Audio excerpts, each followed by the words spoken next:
Fait que le prochain point, on est rendu au guide alimentaire, point 13. Le guide alimentaire est le positionnement des produits laitiers. Conférence par Mme Niederer.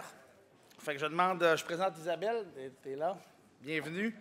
Isabelle est directrice de la nutrition et des recherches au producteur laitier du Canada et diététiste, bien sûr, et membre de l'ordre professionnel au niveau canadien et au niveau du Québec, et graduée de l'Université McGill. Elle a consacré la majeure partie de sa carrière au producteur laitier du Canada, où elle agit à ce jour comme directrice nutrition et recherche. À ce titre, Mme Niederer est responsable de la planification et de la mise en œuvre des programmes visant à faire connaître le rôle des produits laitiers au sein d'une saine alimentation auprès de divers publics.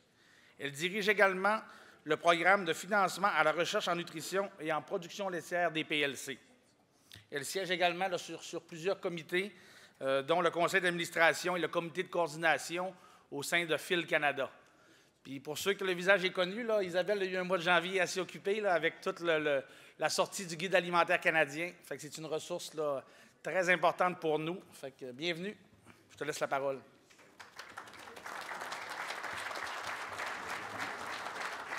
Bien, bonjour tout le monde. Ça me fait très plaisir d'être avec vous aujourd'hui pour vous parler de la place des produits laitiers dans une saine alimentation. Et je remercie les organisateurs de m'avoir invité pour me permettre de vous transmettre toutes les études, toute la somme des études qui existent actuellement, qui soutient le rôle bénéfique des produits laitiers. Et Bruno a fait une très bonne entrée en matière ce matin, je le félicite. Et il m'a rendu la tâche facile, alors je vais sauter tout de suite dans le vif du sujet. Donc, on le connaît tous, hein, le nouveau guide alimentaire qui est sorti en janvier, qui nous présente une toute nouvelle approche dans la façon de promouvoir une saine alimentation. Il n'y a plus de groupes alimentaires ni de portions recommandées et les produits laitiers se retrouvent dans la catégorie des aliments protéinés en compétition avec d'autres aliments qui contiennent des protéines. Et dans ce nouveau guide, les produits laitiers sont énumérés parmi les aliments sains et nutritifs que Santé Canada recommande de consommer sur une base régulière et qui constituent les fondements d'une saine alimentation. Et malgré ce qu'on a entendu dans les médias en janvier, c'est important d'insister sur le fait que les produits laitiers font toujours partie du guide alimentaire canadien, des fondements d'une saine alimentation, comme Santé Canada le mentionne, malgré le fait qu'ils ont perdu, ils n'ont pas une place aussi évidente qu'avant, malheureusement.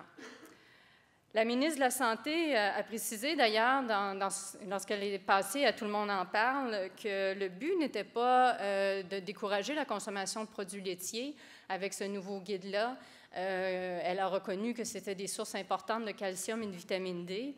Alors, c'est un message important qu'il va falloir communiquer à la population pour s'assurer qu'ils le comprennent bien. Mais elle a aussi mentionné que le guide doit refléter les besoins de tout le monde et que le gouvernement a voulu être inclusif avec ce nouveau guide-là et refléter les besoins aussi de ceux qui ne consomment pas de produits laitiers.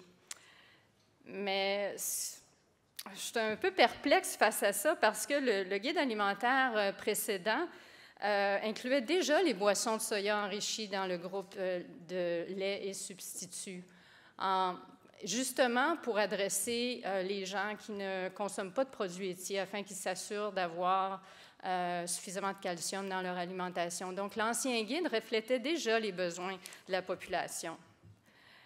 Mais de qui on parle au juste quand on parle des gens qui ne consomment pas de produits laitiers?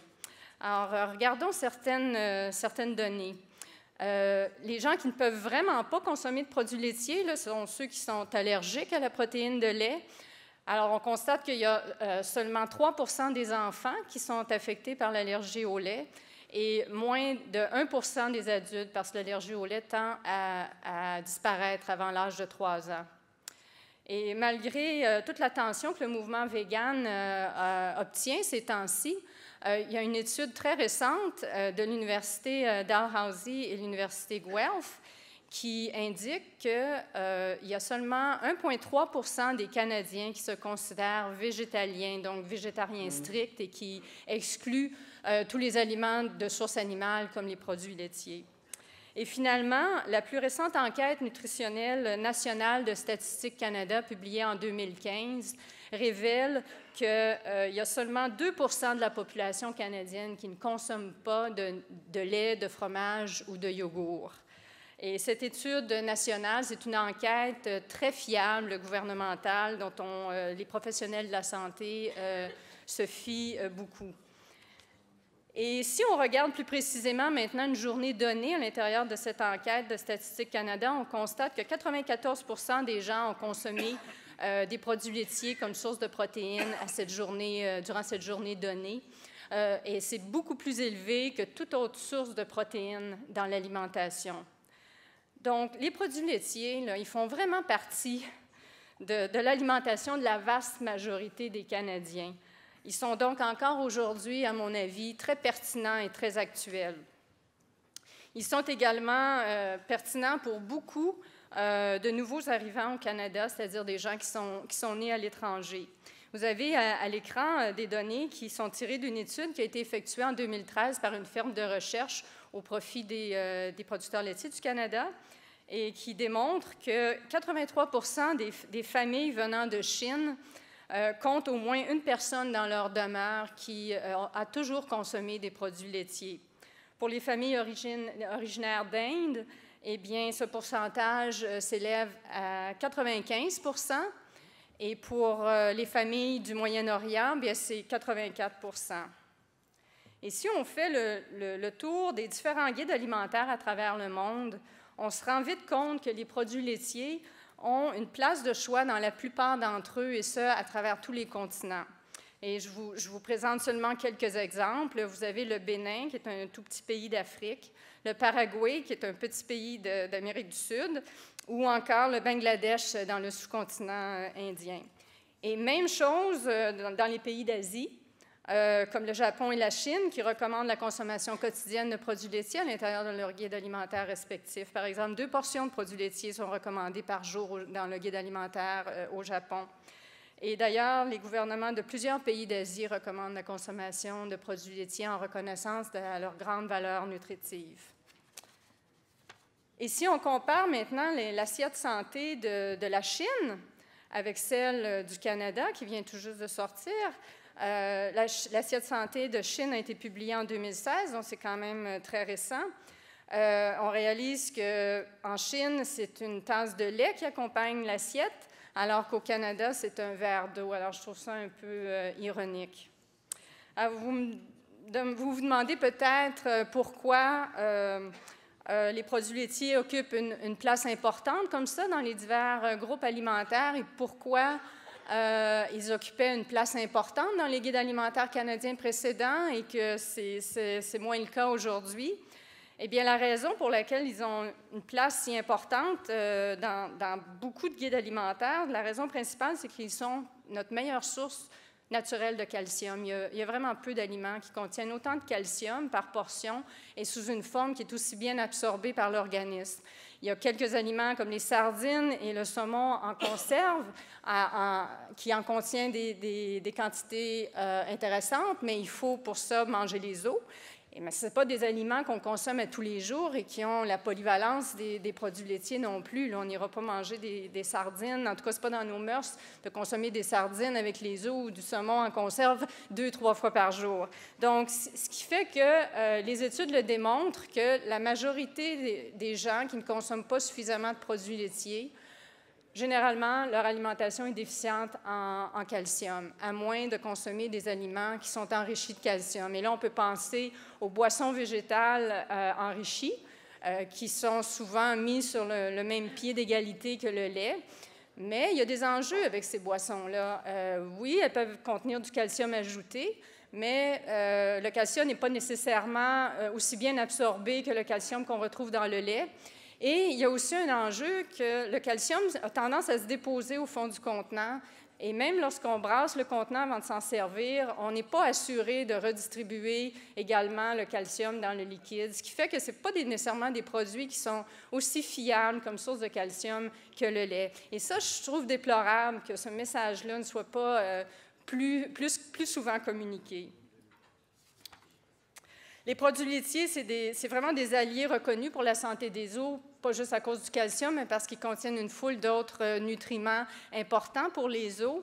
Et les organismes de renom qui sont impliqués dans la santé des os et la prévention de l'ostéoporose et les études scientifiques actuelles le démontrent que les produits laitiers sont associés au développement d'une masse osseuse maximale et au risque réduit de fracture de la hanche chez les adultes. Mais voilà que Santé Canada, avec le nouveau guide alimentaire, n'a pas considéré la santé des os et la prévention de l'ostéoporose dans l'élaboration du guide. Donc, on enlève là une raison principale d'avoir une place importante pour les produits laitiers dans le guide alimentaire. Et ça, c'est malgré le fait que l'ostéoporose est une maladie chronique qui a été identifiée comme étant une maladie importante auquel il faut s'attarder dans la stratégie sur la saine alimentation. Et malgré le fait également que certains experts qui ont été consultés par Santé Canada lors de son évaluation des données scientifiques avaient mentionné l'importance de s'attarder à la santé des os et à l'ostéoporose dans leur processus d'examen. Et c'est préoccupant, selon moi, que Santé Canada n'ait pas porté plus d'attention à ce sujet et aux sources de calcium dans l'alimentation comme les produits laitiers, parce que le calcium a été aussi identifié par Santé Canada dans sa propre évaluation des données probantes comme étant un des nutriments qui est sous-consommé par la population. Et selon des données récentes, eh bien, on constate que la majorité des Canadiens, et c'est jusqu'à 80 des adolescentes et des femmes de 50 ans et plus, qui ont des apports inadéquats en calcium. Et quand on regarde la situation dans les 10 dernières années, bien, elle s'est détériorée. Il y a plus de gens au Canada qui consomment, qui ont une alimentation insuffisante en calcium que c'était il y a 10 ans. Donc, ça ne s'en va pas dans le bon sens, là. Et à mon sens, il aurait dû y avoir une plus grande emphase portée sur l'importance du calcium et l'importance des sources alimentaires de calcium dans le guide alimentaire. Selon la Dr Susan Whiting, qui est chercheure réputée au Canada en santé des os et qui est également membre du Conseil consultatif scientifique d'Ostéoporose Canada, selon elle, il va être important avec le nouveau guide alimentaire de faire beaucoup d'éducation auprès du public pour qu'ils puissent s'assurer de comprendre l'importance du calcium et d'aller consommer suffisamment de sources importantes de calcium dans leur alimentation. Et elle est même d'avis qu'une stratégie qui cible le calcium est maintenant nécessaire pour augmenter les apports en calcium des filles et des femmes au Canada en particulier. L'ostéoporose, on n'en parle pas assez souvent, selon moi. C'est une maladie c'est un problème sérieux. Ça touche une femme sur 3 et un homme sur 5 au Canada. Et les fractures causées par l'ostéoporose sont plus fréquentes que les crises cardiaques, les accidents vasculaires cérébraux et le cancer du sein réunis. Et il y a environ un tiers de ceux qui subissent une fracture de la hanche qui vont mourir dans l'année qui suit. Et les coûts de santé aussi sont importants au Canada. Ils se chiffrent à plus de 2,3 milliards par année. Ça, c'est sans compter les coûts associés aux soins de longue durée. Et Dr Whiting, elle n'est pas la seule à être préoccupée du manque d'emphase sur le calcium et sur les produits laitiers dans le guide alimentaire. Il y a plusieurs organismes experts et diététistes qui se sont exprimés sur diverses tribunes après la sortie du guide. Il faut aussi rappeler, comme Bruno le mentionnait ce matin, que les produits laitiers, c'est des aliments qui sont particulièrement nutritifs. Je pense qu'il n'y a pas d'autres aliments qui sont aussi nutritifs. Le lait nous fournit 15 nutriments essentiels et dont des protéines de très haute qualité qui sont importantes pour la santé des os et le maintien d'une bonne masse musculaire. Et ils sont aussi fournissent 6 des 8 nutriments qui sont déficients dans l'alimentation des Canadiens. Donc, on n'a plus d'une raison de les consommer tous les jours, mais l'histoire ne s'arrête pas là. Selon le Fonds mondial de recherche contre le cancer, qui est vraiment l'autorité, je vous dirais, mondiale en matière de recherche sur la prévention du cancer, il n'existe pas de données probantes à l'effet que les produits laitiers pourraient augmenter le cancer en général, les risques de cancer en général, mais en revanche, il existe des données probantes selon lesquelles les produits laitiers aident à réduire le cancer colorectal. Et il juge que ces données probantes sont de niveau probable. Et vous avez à l'écran la grille d'analyse des données scientifiques du Fonds mondial de recherche contre le cancer. Et selon eux, des données probantes jugées probables ou convaincantes. Convaincantes, c'était le niveau le plus élevé de preuves scientifiques. Bien, ces deux niveaux-là justifient l'adoption de stratégies de santé publique visant à réduire le risque de cancer. Donc, selon le Fonds mondial de recherche contre le cancer, il y a suffisamment de données scientifiques pour appuyer des politiques de santé publique liant les produits laitiers à la réduction du cancer colorectal. Malheureusement, Santé Canada n'a pas tenu compte de ces données. Ils ont retenu que les données probantes jugées convaincantes. Maintenant, comment expliquer que le guide continue d'encourager des produits laitiers à faible teneur en matière grasse malgré toutes les études sur le sujet qui n'appuient pas une telle recommandation?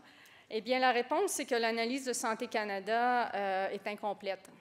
Elle est basée essentiellement sur l'impact des gras saturés sur le taux de cholestérol LDL, ce qui est communément appelé le mauvais cholestérol dans le sang, et non l'impact des aliments contenant des gras saturés sur le risque de maladies cardiovasculaires. Et je vais vous expliquer pourquoi cette analyse n'est pas une bonne analyse.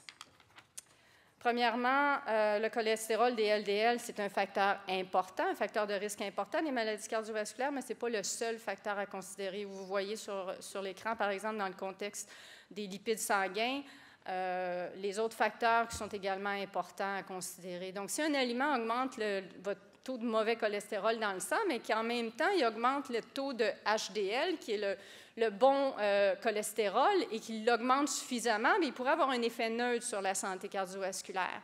Et si, en plus de ça, cet aliment-là diminue votre taux de triglycérides, qui est un mauvais gras dans le sang, bien, il pourrait être bénéfique pour la santé cardiovasculaire, malgré le fait qu'il augmente les LDL. Donc,